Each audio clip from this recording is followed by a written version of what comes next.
साथियों नमस्कार। आज हम बात करेंगे वर्ल्ड अस्थमा दिवस के बारे में। साथियों, जैसा कि आप सबको पता है, जो स्वास्थ्य दिवस होते हैं वो इसलिए मनाए जाते हैं कि लोगों के अंदर जागरूकता फैले। कहते हैं कि कोई भी बीमारी का इलाज से ज्यादा अच्छा होता है उसका बचाव कर लेना। तो उसी परिप्रेक्ष्य में हम आपको आज वर्ल्ड अस्थमा दिवस के बारे में कुछ जानकारी साझा करेंगे, ताकि आप लोगों को उसके बारे में जानकारी पता लगे और आप इस सूचनाओं को अपने आसपास के लोगों तक पहुंचा सको, ताकि उनको इनका लाभ मिल सके। तो शुरू करते हैं वर्ल्ड अस्थमा दिवस के बारे में। दोस्तों, जब भी कोई स्वास्थ्य दिवस मनाया जाता है तो उसकी एक थीम रखी जाती है हर साल की। तो अब की बार जो हम वर्ल्ड अस्थमा दिवस मना रहे हैं उसकी थीम है कि जितने भी लोगों के अस्थमा डायग्नोस हो चुका है उन सबको ट्रीटमेंट, जो सांस में जो दिक्कत होती है वो ट्रीटमेंट सब तक पहुंचाना है, सब तक उपलब्ध करवाना। तो ये इसकी थीम है कि सब लोगों तक ट्रीटमेंट मिल सके और आदमी उस बीमारी से उसको राहत मिल सके।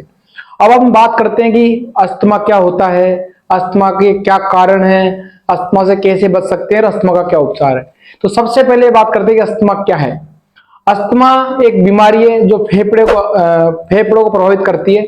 और बात करें तो ये बीमारी बच्चों में ज्यादा कॉमन है वयस्कों से। हालांकि वयस्कों में भी होती है, लेकिन बच्चे इस बीमारी से ज्यादा प्रभावित होते हैं। और उसमें होता क्या है कि जो फेफड़े होते हैं, जो हमारी सांस लेने में हमारी मदद करते हैं, हमारी ऑक्सीजन को अंदर लेते हैं और कार्बन डाइऑक्साइड को हम बाहर निकालते हैं, तो उनकी जो फेफड़े की जो एल्वुलाई वो संकुचित हो जाती है। तो बच्चा सांस नहीं ले पाता, उसको सांस लेने में दिक्कत होती है, शरीर में उसको अकड़न हो सकती है, शरीर में दर्द हो सकता है। कई बार आपको ऐसी आवाज, सीटी जैसी आवाज आपको सुनाई दे सकती है कि बच्चा जब सांस ले रहा होगा तो उसमें आवाज आ रही होगी जैसे कोई सीटी बज रही है। तो कई बार क्या होता है इसमें कि पता नहीं लगता, जो पेरेंट्स होते हैं उनको पता नहीं लगता कि अपना बच्चा अस्थमा से प्रभावित भी है। उसके लिए जब प्रॉब्लम ज्यादा हो जाती है, जब डॉक्टर के पास जाते हैं तब उनको पता लगता है कि इनका अस्थमा है। तो अस्थमा क्यों होता है? तो अस्थमा के बहुत सारे ट्रिगर फैक्टर होते हैं। मतलब अस्थमा के, जैसे यदि किसी का अस्थमा है तो अस्थमा अगर उसकी जिंदगी सही चल रही होती है तो कुछ ऐसे फैक्टर होते हैं उसको बढ़ा देते हैं, उसके एपिसोड्स आते हैं। एपिसोड्स आते हैं, आपको डॉक्टर के पास जाना पड़ता है, जो जैसे जो पल्मोनोलॉजिस्ट होते हैं रेस्पिरेटरी मेडिसिन में, डीएम पल्मो, इसके स्पेशलिस्ट डॉक्टर होते हैं, उनके पास अपने को जाना होता है। तो दोस्तों, इसके जो जो अस्थमा है इसमें कुछ ऐसे फैक्टर होते हैं जो उसको प्रभावित करते हैं। बात करते हैं कि इसको प्रभावित करने वाले फैक्टर से, उसको ट्रिगर फैक्टर हम बोलते हैं, वो कौन होते हैं? जैसे धूल के कण, पराग या फिर जैसे जो पेट्रोल डीजल के जो इससे जो वायु प्रदूषण होता है इससे भी ये चीजें मतलब बढ़ जाती है और कई बार बहुत ज्यादा दिक्कत हो जाती है। इसके अलावा कई बार इमोशनल स्ट्रेस या वातावरण में बदलाव, जैसे सर्दियों में ज्यादा एपिसोड आपको मिलेंगे। तो इस तरह के फैक्टर होते हैं जो इसको प्रभावित करते हैं। अब हम कैसे पता लगाएंगे कि हमारे अस्थमा है या नहीं है, या अस्थमा कितना है, उसकी ग्रेड क्या है? उसके लिए एक जांच होती है, स्पायरोमेट्री की जांच। वो जो डॉक्टर आपको, जब आपको दिक्कत ज्यादा होने लगे तो आप अपना कंसर्न जो रेस्पिरेटरी मेडिसिन के जो डॉक्टर्स होते हैं, फिजिशियन रेस्पिरेटरी मेडिसिन, आगे बात करते हैं इसके जो डॉक्टर होते हैं डीएम पल्मोनरी मेडिसिन के, वो भी इसको डील करते हैं। तो इसमें उनकी जांच होती है, उसको पता लगाता है उसको क्या, कितनी बीमारी का कितना उसका मतलब कितना टाइप है या कितनी ग्रेड उसकी आपकी है, और उस हिसाब से आपका ट्रीटमेंट चलता है। उसके इनहेल करने के लिए दवाएं अपन उसको लेनी पड़ती है अपने को। अब बात करते हैं कि कई बार कोई बीमारी की गलत फहमियां भी हमको हो जाती है। कई लोग कहते हैं कि भाई इससे आपको जो इनहेल करने का जो होता है इसकी आदत पड़ जाती है। हालांकि उसमें स्टेरॉइड भी होते हैं तो भी वो अपने शरीर को प्रभावित करते हैं, लेकिन कोई भी दवाई अपने को अगर अपनी दिक्कत को कम करे तो हमको लेनी होती है।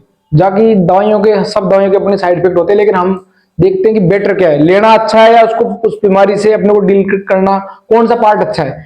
तो इससे ऐसा नहीं है आप इनहेलर लेंगे आपको दवाई आपकी चलती रहेगी, ये एक तरह से जीने को, एक अपनी लाइफ को सुगम बना देती है। तो हमको जब डॉक्टर अपने को बोल रहे हैं, जब उस कंसर्न एक्सपर्ट जो स्पेशलिस्ट लोग अपने बारे में बात करें तो अपने को उसको फॉलो करना चाहिए। अपने को खुद ये कुछ अवधारणा बनानी नहीं चाहिए। दूसरी बात करते हैं कि भाई जब आपकी बीमारी है और आप किस तरह के भेदभाव प्रभावित कर रहे हैं, तो इसमें क्या होता है कि आपको उसको लगातार फॉलो करना होता है। कई लोग इस बीमारी को बीच में ठीक होने लगते हैं और छोड़ देते हैं, फिर उसके एपिसोड बढ़ जाते हैं, और फिर शरीर भी अपने आप को अडेप्ट कर लेता है। जब आप ट्रीटमेंट बराबर नहीं लोगे तो शरीर में ऐसा अडेप्ट हो जाता है, तो फिर वो कई बार चीजें ठीक होने में होती नहीं है या उनको टाइम लग जाता है। क्योंकि वैसे अस्थमा कोई एक्यूट बीमारी नहीं है, अस्थमा एक क्रोनिक बीमारी है। क्रोनिक मतलब बहुत लंबे समय तक चलने वाली, या उसको होने में भी हो सकता है बहुत लंबा टाइम लग गया हो। तो हम इस वीडियो का, आप लोगों तक ये वीडियो बनाने का हमारा मकसद इतना ही, आप लोगों के अंदर, कि हम चाहते हैं कि लोगों के अंदर जागरूकता फैले, वो अपनी बीमारी को जान सकें, उसके बारे में थोड़ा सा उनकी जो गलत फहमियां है, अवधारणाएं, वो आपके सामने हम ला सकें। और कोई भी जैसे कोई भी आपको इसके बारे में यदि कोई चीज आपके दिमाग में आती है, कुछ आप पूछना चाहते हैं, क्योंकि हमारे डॉक्टर ऑन डोर पे सारे स्पेशलिस्ट डॉक्टर आपको मिलेंगे जिनके वीडियो आपको मिल जाएंगे, और उसके जवाब देने के लिए भी हम कोशिश करते हैं कि आप लोगों को इसका जवाब दें। तो आप अपने सवाल भी हमसे रख सकते हैं, हमसे पूछ सकते हैं, और यदि आप हमारे आसपास अगर हम रहते हैं तो आप हमसे मिल भी सकते हैं। हमारा मोटो है कि हम लोगों तक वीडियो पहुंचाएं, और हम वीडियो लगातार आप लोगों तक पहुंचा भी रहे हैं। हर हेल्थ दिवस पे या हर टॉपिक्स पे आपको वीडियो मिलेंगे।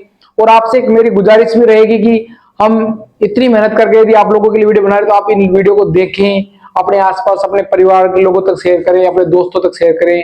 आजकल तो बहुत बड़ा डिजिटल जमाना है, हर आदमी का एक अपना सोशल नेटवर्क होता है। तो यदि आप हमारी मेहनत को अप्रिशिएट करेंगे तो हमको अच्छा लगेगा, और हम और अच्छी जानकारी आप लोगों तक पहुंचाएंगे। तो ये अस्थमा दिवस के बारे में था, और इसके अलावा यदि आपको कुछ जानना है तो आप हमको कमेंट कर सकते हैं। जब भी हमको वक्त मिलेगा हम आपको जवाब देने की कोशिश करेंगे।